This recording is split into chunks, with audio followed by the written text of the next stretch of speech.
Bonjour les enfants, aujourd'hui nous allons aborder une nouvelle notion de grammaire, des rappels, qui s'intitule Je repère le groupe sujet, le groupe verbal et les compléments de phrase. Évidemment, tout ça dans une phrase. Les objectifs de cette séquence sont les suivants. À la fin de la séquence, tu devrais être capable d'une part d'identifier les différents constituants d'une phrase simple, c'est-à-dire le groupe sujet, le groupe verbal et les compléments de phrase. Tu devras également être capable de repérer le sujet d'une phrase, même s'il est composé de plusieurs mots, de plusieurs noms ou de groupes nominaux, et même si c'est un sujet inversé, c'est-à-dire qu'il est placé après le verbe et non pas avant le verbe, comme c'est le plus courant. Et enfin, tu vas être capable d'identifier les constituants du groupe verbal, qui sont d'une part le verbe et d'autre part les compléments du verbe. Et aussi de distinguer les différents compléments dans une phrase. On a déjà travaillé dessus, mais ce sera l'occasion de le revoir. De distinguer ces fameux compléments du verbe qui sont dans le groupe verbal et qui sont les compléments d'objet, des compléments de phrases qui, eux, n'appartiennent pas au groupe verbal, bien sûr, qui complètent des phrases et qu'on appelle les compléments circonstanciels et qui peuvent, je te rappelle, être déplacés ou supprimés dans une phrase. Alors, pour commencer, si je te dis « L'ami de ma sœur a visité un château abandonné pendant les vacances » et que je sépare les constituants de ma phrase de cette manière. L'ami de ma sœur a visité un château abandonné pendant les vacances. Qu'est-ce que tu penses du découpage de cette phrase ? Eh bien oui, on est bien d'accord, ça ne marche pas. Il faudrait que sœur fasse partie du premier groupe, l'ami de ma sœur, et que abandonné, qui est un adjectif inséparable du nom château, soit dans le groupe avec château. Ce qui donnerait l'ami de ma sœur a visité un château abandonné pendant les vacances. Rappelle-toi, pendant les vacances va pouvoir être déplacé. Je pourrais également dire, pendant les vacances, l'ami de ma sœur a visité un château abandonné, ce qui ne change pas le sens de ma phrase. Bien, dans cette phrase, l'ami de ma sœur est la personne de qui on parle, donc c'est le groupe sujet. A visité un château abandonné, c'est le groupe verbal. Ça dit ce que fait le groupe sujet. Qu'est-ce que fait l'ami de ma sœur ? Il a visité un château abandonné. Et pendant les vacances, ça complète cette phrase. Ça dit à quel moment est-ce qu'il a visité le château. Donc c'est un complément de phrase ou complément circonstanciel de temps puisqu'il indique un moment. Alors, je t'invite maintenant à prendre ton livre à la page 110 pour commencer et à observer ces phrases. Dans ces différentes phrases, des élèves ont séparé des traits verticaux, par des traits verticaux les différents éléments de la phrase, les groupes principaux de la phrase. Il y a 3 types d'éléments, le groupe sujet d'une part, le groupe verbal d'autre part, et enfin les compléments de phrase. Ils l'ont bien fait, donc chaque groupe de mots, chaque élément a du sens. La neige tombera la nuit prochaine. L'ami de ma sœur a visité un château abandonné pendant les vacances.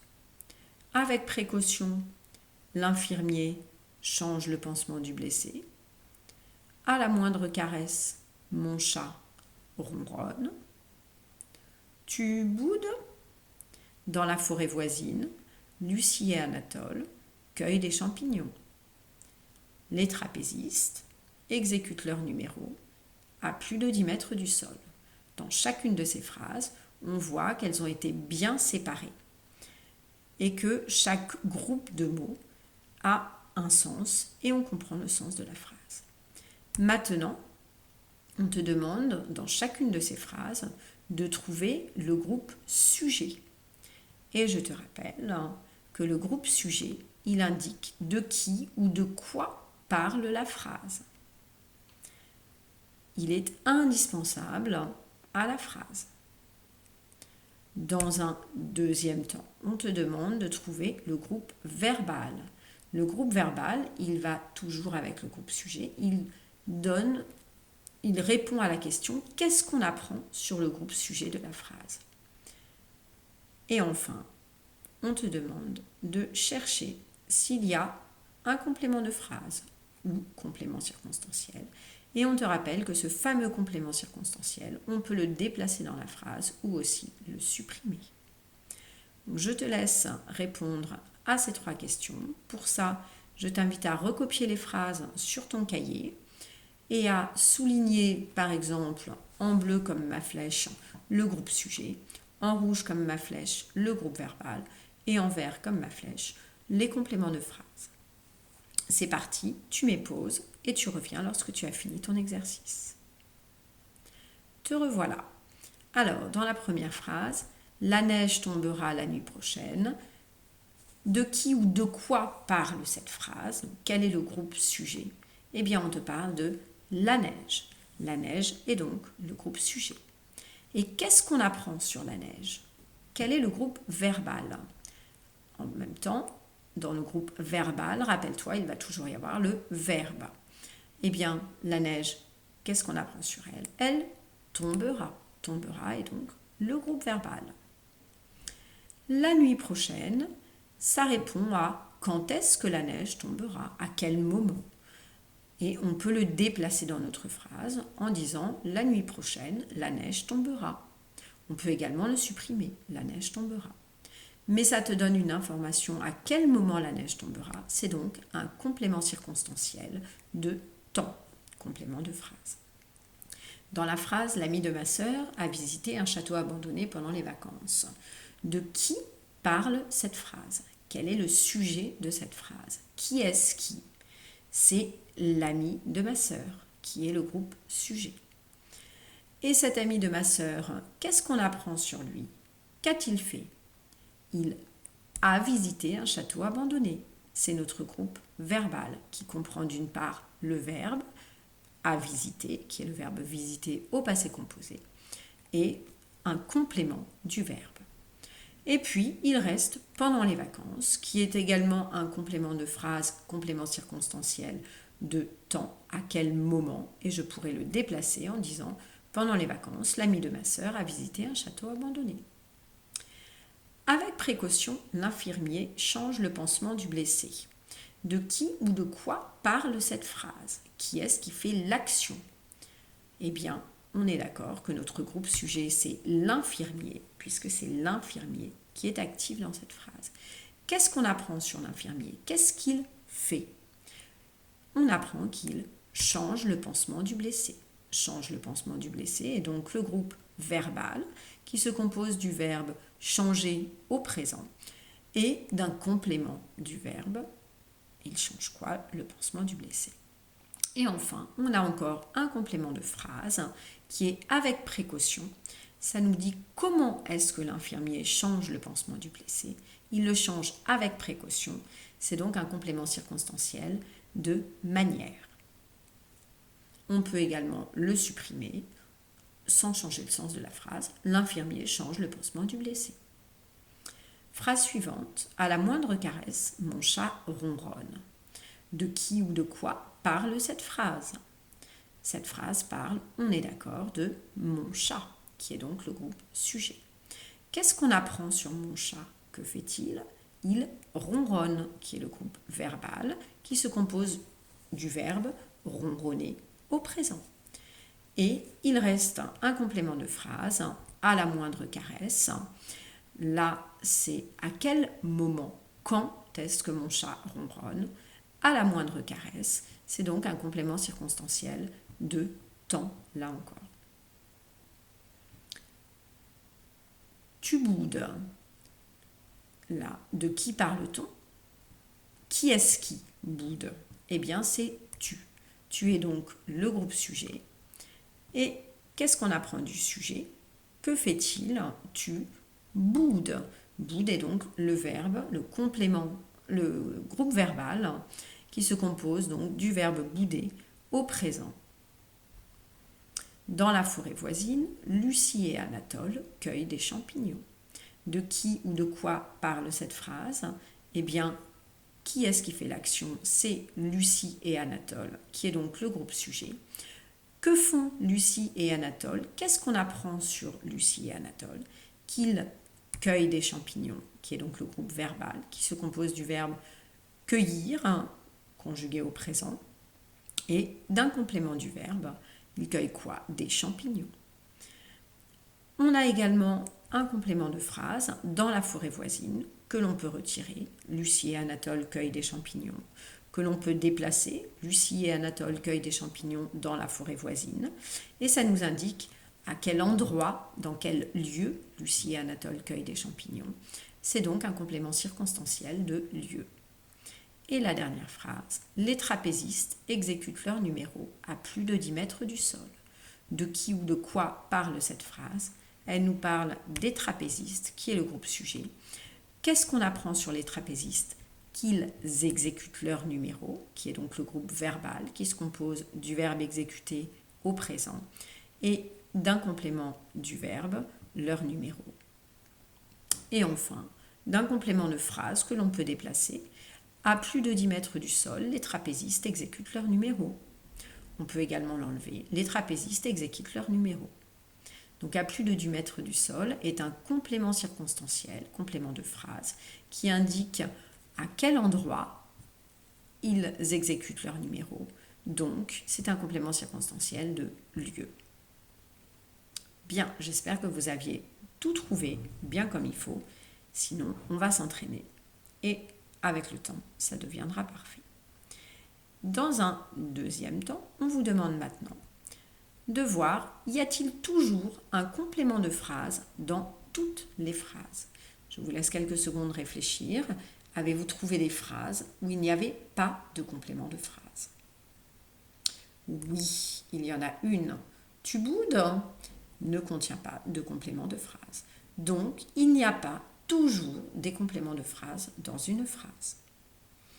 On vous demande également combien de mots composent au minimum le groupe sujet. Alors, les groupes sujets, eh bien dans cette fameuse phrase tu boudes, nous avons un groupe sujet qui se compose d'un seul mot, qui est un pronom personnel. Et le groupe verbal, de combien de mots au minimum se compose-t-il? Là encore, d'un seul mot. Par exemple, tu boudes, c'est le groupe verbal boude, se compose du verbe bouder, conjugué au présent à la deuxième personne du singulier. On avait aussi la neige tombera, tombera, et le groupe verbal, il se compose que d'un seul mot. Et enfin, mon chat ronronne, ronronne est un groupe verbal qui se compose lui aussi d'un seul mot. Constatez quand même qu'un groupe verbal qui se compose d'un seul mot se compose évidemment uniquement d'un verbe, puisque groupe verbal, verbe. Alors, ce que tu dois retenir, ce sont des rappels, ce sont des leçons qu'on a déjà vues et revues un certain nombre de fois. On va la relire ensemble. Donc, la phrase. Pour qu'une suite de mots soit une phrase, il faut qu'elle ait un sens et qu'elle respecte les règles de la grammaire.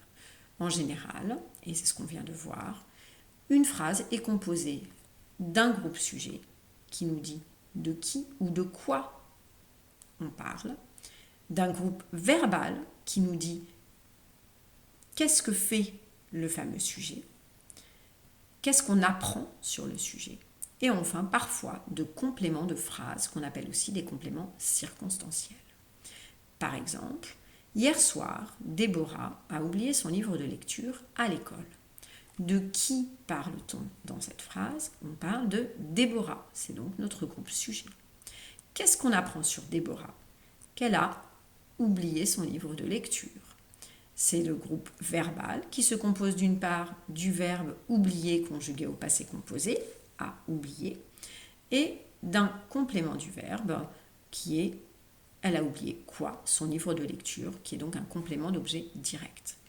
Mais on apprend également dans cette phrase que cette histoire s'est passée hier soir, que c'est donc un complément circonstanciel de temps, à quel moment, Et où est-ce qu'elle a oublié à l'école un complément circonstanciel de lieu. Ces deux fameux compléments circonstanciels, on peut les enlever ou les déplacer et ne garder que Déborah a oublié son livre de lecture. Cette phrase a du sens, a le même sens. Donc on voit que les compléments de phrase ne sont pas indispensables. On peut les supprimer.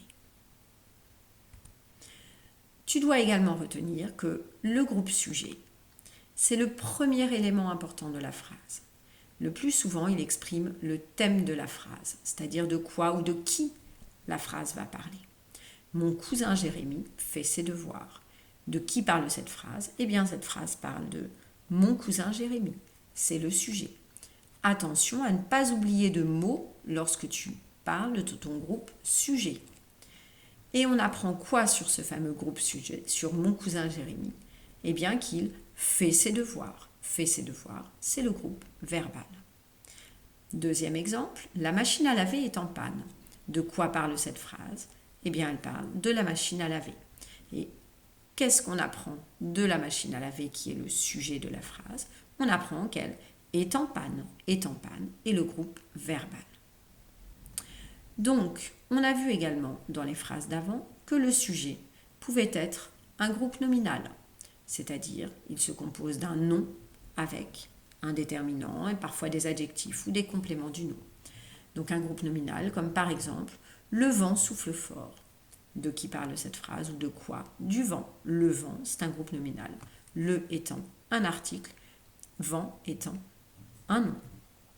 Les élèves de la maternelle préparent un spectacle. De qui ou de quoi parle cette phrase? Qui est-ce qui prépare un spectacle? Ce sont les élèves de la maternelle, qui est un groupe nominal, donc qui est le groupe sujet de cette phrase. Mes grands-parents habitent à Nancy. De qui parle cette phrase? De mes grands-parents, qui est un groupe nominal, sujet de la phrase. Le sujet peut également être un pronom, comme on l'a vu dans une des phrases tout à l'heure. Tu boudes? Eh bien là, on le voit dans d'autres phrases. Tu dessines bien. Qui est-ce qui dessine? De qui parle-t-on? De tu, qui est un pronom, qui est le groupe sujet. Vous rentrez de l'école. De qui parle-t-on? De vous, qui est un pronom personnel. C'est donc le groupe sujet. Et elles s'amusent ensemble, pareil. Le sujet peut également être un nom propre.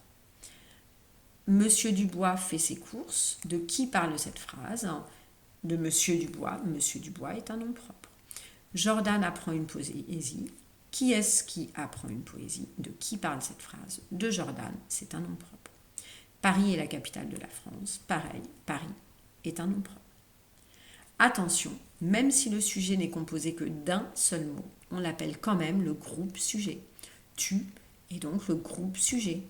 Jordan, Paris est donc un groupe sujet, même s'il ne se compose que d'un seul mot. Avec tout ça, tu vas maintenant pouvoir commencer à t'entraîner. Et on te demande donc dans ce petit exercice, dans ces phrases qui ont du sens, mais qui ont des sens proches, tu vas voir, de souligner d'une part le groupe sujet, d'autre part le groupe verbal, et enfin des compléments circonstanciels lorsqu'il y en a. Le petit lémurien te rappelle comment présenter ton exercice dans ton cahier. Si tu veux, tu peux également utiliser le code couleur, soit celui que je viens de te montrer, soit un que tu choisis, mais sois cohérent, utilise-le à chaque fois. Et donc, on te demande dans la première phrase, par exemple, toute la famille a appris cette bonne nouvelle avec une grande joie. Rappelle-toi, je cherche le groupe sujet, de qui ou de quoi parle cette phrase. Tu as trouvé, c'est même écrit. Qu'est-ce qu'on apprend sur ce groupe sujet? Que fait-il? Que lui arrive-t-il dans cette phrase? Eh bien, la réponse à cette question te donnera ton groupe verbal. Et enfin, est-ce qu'il y reste des groupes de mots? Et ces groupes de mots, peux-tu les déplacer ou les supprimer? Si oui, à ce moment-là, ce sont des compléments circonstanciels ou compléments de phrase. Alors, je relis les phrases puisque tu vas voir qu'elles ont des sens proches, mais que le sujet, le complément circonstanciel et le groupe verbal ne seront pas toujours la même chose. Donc, phrase A, toute la famille a appris cette bonne nouvelle avec une grande joie. Deuxième phrase du A. Cette bonne nouvelle a réjoui toute la famille. Remarque, les mots sont proches, mais les sens sont proches aussi. Mais attention, les sujets, les groupes verbaux et les compléments circonstanciels ne seront pas forcément les mêmes. Deuxième paire de phrases. En quelques mois, à cause du soleil, les rideaux du salon ont perdu leur couleur. Deuxième phrase. En quelques mois, le soleil a décoloré les rideaux du salon. Là encore, des sens proches. Mais attention, pose-toi les bonnes questions pour trouver le groupe sujet, pour trouver le groupe verbal et les compléments circonstanciels lorsqu'il y en a. Je te laisse faire ton exercice et reviens pour avoir la correction. Te revoilà. Nous passons donc à la suite. Eh bien, toute la famille a appris cette bonne nouvelle avec une grande joie. Ici, on a souligné en orange les groupes sujets, en vert le groupe verbal et en violet les compléments circonstanciels. Alors, dans cette première phrase, de qui parle cette phrase? Elle parle de toute la famille. Toute la famille est donc le groupe sujet. Qu'est-ce qu'on apprend sur toute la famille? Toute la famille a fait quoi? Eh bien, elle a appris cette bonne nouvelle. A appris cette bonne nouvelle. Et donc, le groupe verbal qui se compose d'une part du verbe apprendre au passé composé et d'un complément du verbe cette bonne nouvelle. Et avec une grande joie, tu pouvais le supprimer ou le déplacer sans changer le sens de ta phrase. Par exemple, avec une grande joie, toute la famille a appris cette bonne nouvelle. Avec une grande joie est donc un complément circonstanciel. Deuxième phrase de cette paire de phrases. Cette bonne nouvelle a réjoui toute la famille. Là, de quoi parle cette phrase? Qui est-ce qui fait l'action? Ici, c'est cette bonne nouvelle dont on parle. Donc, cette bonne nouvelle est le groupe sujet. Et qu'est-ce qu'a fait cette bonne nouvelle? Cette bonne nouvelle, elle a réjoui toute la famille. Donc, a réjoui toute la famille est le groupe verbal. Et il n'y a rien que tu peux supprimer ou déplacer. Tu as un groupe sujet, un groupe verbal et il n'y a pas de complément circonstanciel. Deuxième paire de phrases. En quelques mois, à cause du soleil, les rideaux du salon ont perdu leur couleur. De qui ou de quoi parle cette phrase? Eh bien, on parle évidemment des rideaux du salon. C'est ça la chose importante de la phrase. Rappelez-vous aussi, pour trouver le sujet, on peut essayer de fermer les yeux et de voir qu'est-ce qu'on voit. Ce que l'on va voir, l'objet ou la personne, c'est en général le sujet. Les rideaux du salon est donc le groupe sujet. Et qu'est-ce qu'on apprend sur les rideaux du salon? Qu'ils ont perdu leur couleur. Ont perdu leur couleur et donc le groupe verbal qui se compose du verbe perdre conjugué au passé composé et d'un complément du verbe, leur couleur. Et en quelques mois, à cause du soleil, ce sont des compléments circonstanciels que l'on peut supprimer ou déplacer. Je peux garder la phrase uniquement les rideaux du salon ont perdu leur couleur. Je comprends parfaitement cette phrase, elle a du sens. Je peux aussi dire les rideaux du salon ont perdu leur couleur à cause du soleil en quelques mois. Je peux donc déplacer ces deux compléments circonstanciels. En quelques mois et à cause du soleil, ou en quelques mois, les rideaux du salon ont perdu leur couleur à cause du soleil. Et pour finir, en quelques mois, le soleil a décoloré les rideaux du salon. Les rideaux du salon. De qui ou de quoi parle cette phrase? Quelle est la chose importante? C'est le soleil. C'est bien le soleil qui a fait l'action de décolorer les rideaux du salon. Donc le soleil est le groupe sujet. Qu'est-ce qu'on apprend sur le soleil? Qu'il a décoloré les rideaux du salon. Donc a décoloré les rideaux du salon, c'est un groupe verbal qui se compose du verbe décolorer au passé composé et d'un complément du verbe, les rideaux du salon. Et on a encore, en quelques mois, que l'on pourrait supprimer. Le soleil a décoloré les rideaux du salon, ou qu'on peut déplacer. Le soleil a décoloré les rideaux du salon en quelques mois. C'est donc un complément circonstanciel. Voilà, tu as bien travaillé. Je te souhaite une bonne continuation pour la suite. N'oublie pas de bien revoir et de très bien apprendre tes leçons. Et je te souhaite une bonne fin de journée.